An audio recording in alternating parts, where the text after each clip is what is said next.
जा रहा है और इस इलेक्शन के अंदर हर तरह की धौंस और धांधली को यूज किया जा रहा है, हर तरह की रिश्वत को इस्तेमाल किया जा रहा है। कल अलीम खान साहब ने जो बात की, अब कोई चीज ढकी छुपी नहीं रह गई। इमरान खान से ज्यादा करप्ट हुक्मरान, इमरान खान से ज्यादा पाकिस्तान का दुश्मन हुक्मरान आज तक पाकिस्तान की तारीख में नहीं आया।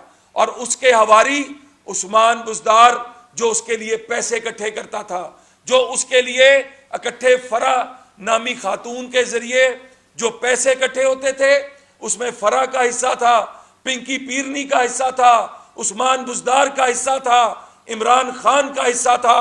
हम पाकिस्तान को एक ऐसा पाकिस्तान बनाना चाहते हैं जिसके अंदर एहतसाब हो, जिसके अंदर जो पाकिस्तान की दौलत को लूटे उसका एहतसाब हो। हमको ये कह रहे हैं कि हम पर ये कल पाबंदी लगाएंगे, हमें कल वोट नहीं डालने देंगे। मैं ये कहना चाहता हूं, आज सुप्रीम कोर्ट ऑफ पाकिस्तान की हियरिंग है। मेरी ऑनरेबल जजेस से गुजारिश है कि यहां पर असेंबली का हमेशा एक डेकोरम रहे, हमेशा प्रेसिडेंट्स रहे हैं कि वो मेंबरान जिनके ऊपर पर्चे होते हैं, जो जेलों में होते हैं, उनको भी वोट की जो राइट ऑफ वोट है उसके लिए उनको असेंबली में लाया जाता है।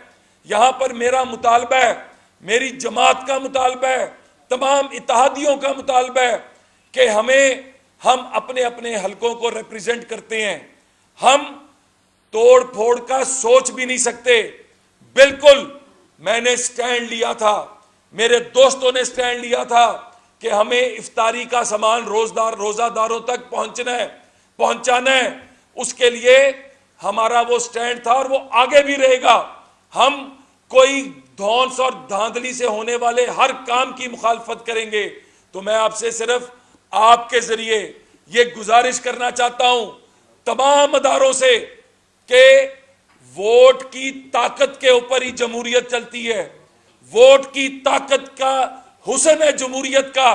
और अगर इस तरह के हथकंडे इस्तेमाल किए गए तो हम भी मजबूर होंगे कि हम अपने अवाम को अपने हलकों में जिनके वोटों की तर्जुमानी करते हुए असेंबलियों में पहुंचते हैं, हमारा हक है वोट डालना, अपने अवाम के जज्बात की तर्जुमानी करना। तो हमारा पैगाम एक है कि कल वोट को रोकने की कोशिश ना की जाए। कोई इस तरह का इकदाम किया गया तो जिम्मेदार परवेज इलाही, उस्मान बुज़दार, हुकूमत पंजाब और असेंबली सेक्रेटेरिएट होगा।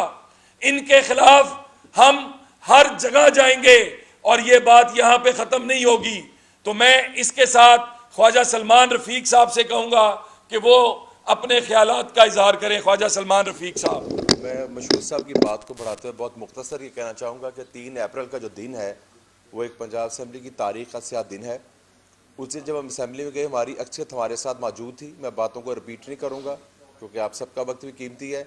और उस दिन जब सेशन को लीड किया जा रहा था तो हमारे पास 200 से ज़ायद लगभग जो लोग मौजूद थे।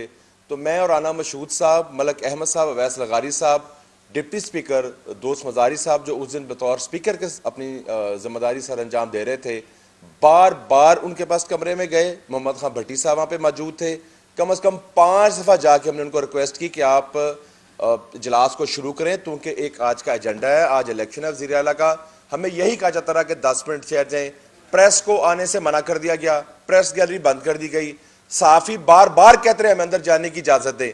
तो ऐसा कौन सा आपने काम करना था जो आज साबित हुआ है कि आपने इस वजह से प्रेस का दाखिला वहां पे बंद कर दिया?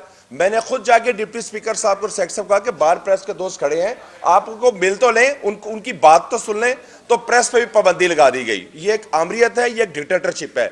और उस दिन हाउस में आप लोग अगर मौजूद है, ज़ाहिर आप उसकी वीडियो वगैरह बनाते हैं, कैमरों में वीडियो मौजूद है। खुद उनके जो वज़रा कराम थे, महमूद रशीद साहब, बशारत साहब, उन्होंने इशारा किया, 15-20 खवातीन तशरीफ लाई उनकी, और उन्होंने हमारी खवातीन और लोगों पे अटैक कर दिया।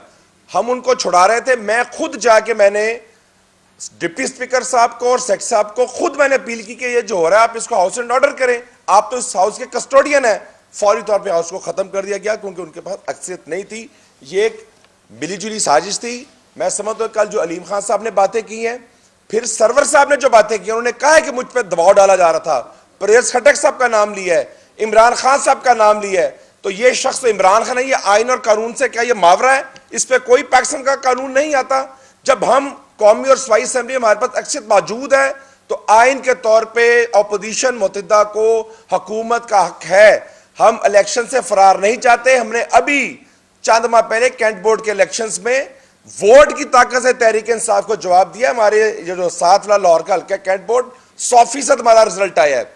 और रात अगर आपने गौर किया हो तो चैनल्स पे असद कैसर साहब ने भी बाखबर सराय से जो खबरें आई हैं वो इस चीज की तौसीक करती हैं। और सूरी साहब खैर से इतने पढ़े लिखे डिप्टी स्पीकर हैं कि जो पूरी तफसीलात पढ़ रहे हैं, आखिर में उनको यह नहीं पता कि मैंने अपना नाम बोलना है। तो बात यह कि गलतियां जो आपने की हैं इंशाल्लाह ऑनरेबल सुप्रीम कोर्ट में वो साबित होंगी।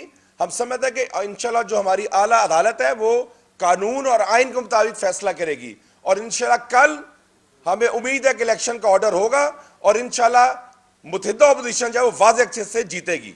अच्छा, राणा साहब ये फरमाएगा कि बज़ाहिर ऐसे लग रहा है कि परवेज इलाही साहब को अपनी शिकस्त नजर आ रही है और वो हर हाल में इस्तेमाल करेंगे कि आपका रास्ता रोका जाए।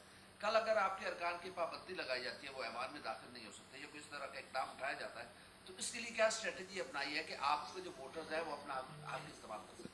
देखें, बात यह है कि एक तो बात बहुत क्लियर है, हमने अभी तक जितना भी काम किया है, क्योंकि हम इस मुल्क के अगर देखा जाए तो मियां नवाज शरीफ साहब को आज साबित हो गया कि एक झूठे मुकदमे के अंदर फारिग किया गया था, लेकिन हमने बिल्कुल कानून को हाथ में नहीं लिया था। मियां नवाज शरीफ साहब ने इस तरह जो ये हरकतें कर रहे हैं, हम कभी सोच भी नहीं सकते। हम इस मुल्क के वफादार हैं, हम इस मुल्क की खुशहाली चाहते हैं। हम इसलिए कल अगर इन्होंने हमें रोका तो आज तो हम लोग अपना केस सुप्रीम कोर्ट के अंदर भी लेके गए हैं। हमारे लॉयर्स का पैनल आज सुप्रीम कोर्ट के अंदर बिल्कुल इसके ऊपर बात भी करेगा कि जो ये कोशिश कर रहे हैं, वोट का राइट आप नहीं ले सकते। जिस तरह मैंने पहले कहा कि इवन जेलों में पड़े हुए जो मेंबरान होते हैं उनको भी जिस दिन वोटिंग होती है उस दिन लेकर आया जाता है, क्योंकि आप हल्के की नुमाइंदगी कर रहे होते हैं और ये आप उस हल्के को महरूम कर रहे हैं। तो इसके ऊपर तो हम बहुत क्लियर हैं कि आज इंशाल्लाह कोई मुस्बत फैसला सुप्रीम कोर्ट से आएगा, कल की वोटिंग के हवाले से और वफाक के हवाले से भी इंशाल्लाह। लेकिन हमारा फोकस चूंकि कल की वोटिंग पे है, और अगर कल इन्होंने हमें रोका तो उसके ऊपर हमने भी एक सरप्राइज तैयार रखा हुआ है जो कल हम आपके सामने लाएंगे। राणा साहब, ये खुद साख्ता जो कमेटी बनाई गई है वो क्या करना चाह रही है और ये तोड़-फोड़ की है, इसका कौन जिम्मेदार है? खुद करवाएगी? देखें, एक चीज बहुत अहम है, जब वोटिंग का प्रोसेस इन्होंने नहीं किया और हाउस को एडजर्न कर दिया, तो हमने हाउस में थोड़ी देर एहतजाज करने के बाद सीटों के ऊपर पुरअमन एहतजाज, उसकी वीडियो फुटेज मौजूद है। वो वीडियो फुटेज बनने के बाद हम सारे हॉल से बाहर आ गए और हॉल को ताले लग गए थे। और इसकी बाद जब हमारे खाने को अंदर नहीं आने दिया जा रहा था, इफ्तारी का सामान अंदर नहीं आने दिया जा रहा था, दवाइयों को नहीं अंदर आने दिया जा रहा था, तो हमने जो एहतजाज किया था वो असेंबली के बाहर खड़े होकर किया था, आपके कैमरों के सामने बात की थी। और उसके बाद जब हम अंदर आ गए थे तो उसके कोई 2 घंटे के बाद आपके कैमरास अंदर आए थे और आपने उस वक्त सारी कवरेज की थी। वो फुटेज भी हमारे पास मौजूद है जो रोजे खुलने से आधा घंटा पहले की फुटेज है। आप सब गवाह हैं उस बात के। उस वक्त तो हॉल भी बंद था, हॉल का कब्जा असेंबली स्टाफ के पास और सेक्रेटेरिएट के पास था, वहां पे कोई तोड़फोड़ नहीं थी। और सबसे अहम बात, असेंबली में कैमरे लगे हुए हैं, ये कैमरे हर वक्त चल रहे होते हैं, उन कैमरों की फुटेज सामने लेकर आए, दूध का दूध पानी का पानी हो जाएगा। और दूसरी बात, ये तोड़फोड़ जिन्होंने की है, जिन्होंने इसके अंदर अपना हिस्सा डाला है, जिनके जरिए ये कराई गई है, हमारे जाने के बाद इफ्तारी करके हम लोग चले गए थे, उसके बाद ये सारा ड्रामा रचाया गया, हमारे पास उनके नाम भी आ चुके हैं, जिन्होंने ये करवाया उनके नाम भी आ चुके हैं। इनको हम हर फोरम पे इनका पीछा करेंगे और इनका झूठ इनके मुंह पे मार के इनका एहतसाब करेंगे।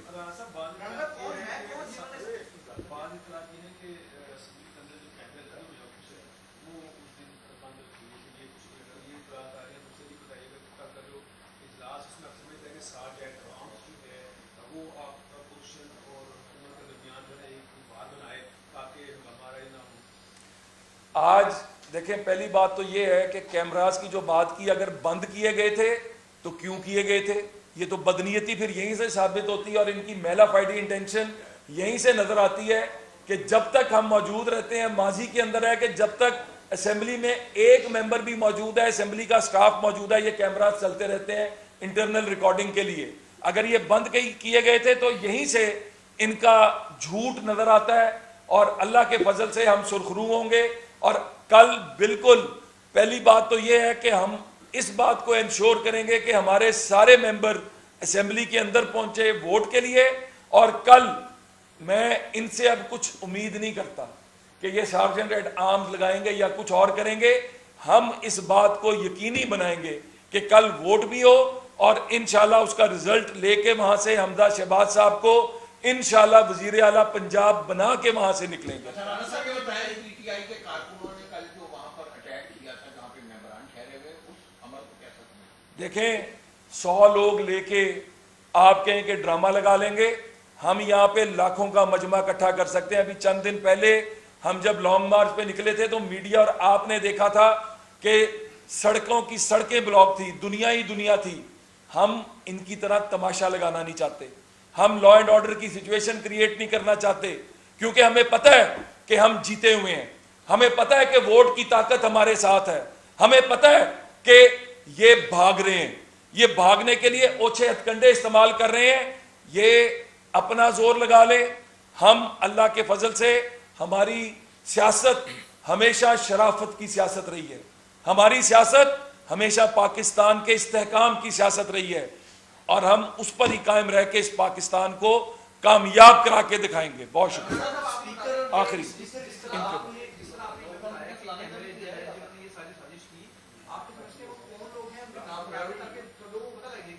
देखें, इसके अंदर तो परवेज इलाही साहब खुद इन्वॉल्व हैं।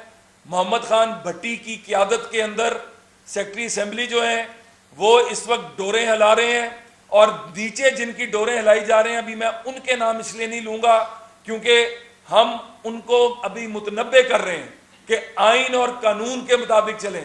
आप सरकारी मुलाजिम हैं, अपनी मुलाजमत को दाव पे ना लगाएं।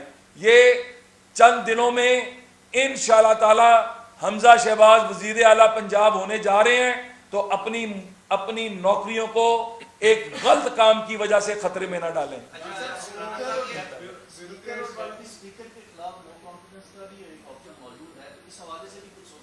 कल हम बहुत ज्यादा सरप्राइजेस असेंबली में लेकर आएंगे और वो आप बहुत कुछ देखेंगे इंशाल्लाह।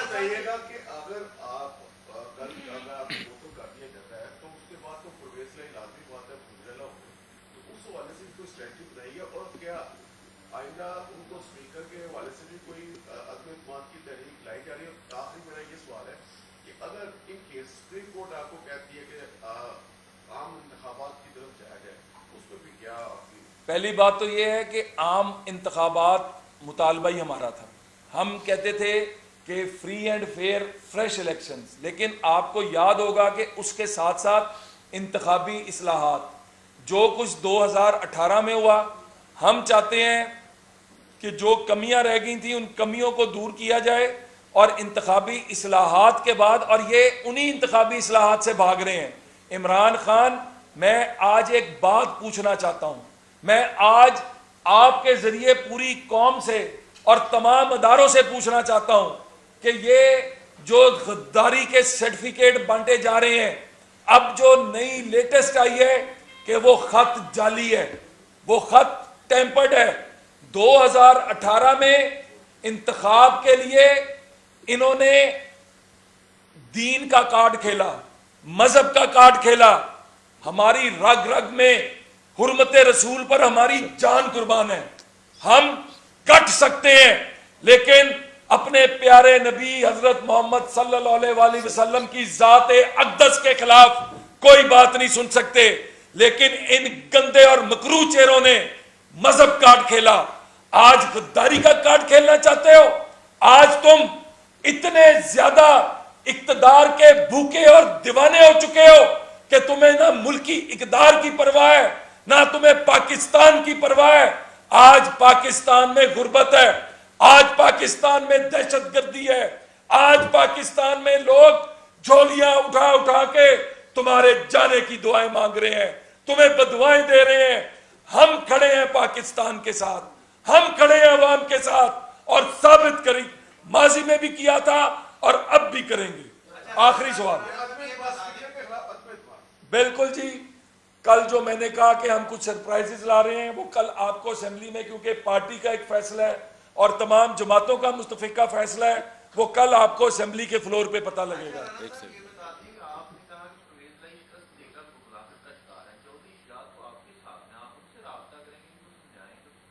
चोई शुजा साहब ये की बात सलमान वो साहब समझने के लिए तैयार नहीं है। वो चोई शुजा साहब को उन्होंने क्या बात समझनी चाहिए प्रोफेसर। देखिए एक बात बड़ी इंपॉर्टेंट है, कल डिप्टी स्पीकर साहब का इम्तिहान है। गुजारिश है कि 3 को तो डिप्टी स्पीकर साहब फेल हुए अपने इम्तिहान में। उन्होंने आइन से तहफ़्फ़ुज़ का हलफ दिया है, उन्होंने किसी की ज़ात सिर्फ नहीं लिया। अब उन पर जो दबाव डाला जा रहा है उनको किसी दबाव में नहीं आना चाहिए।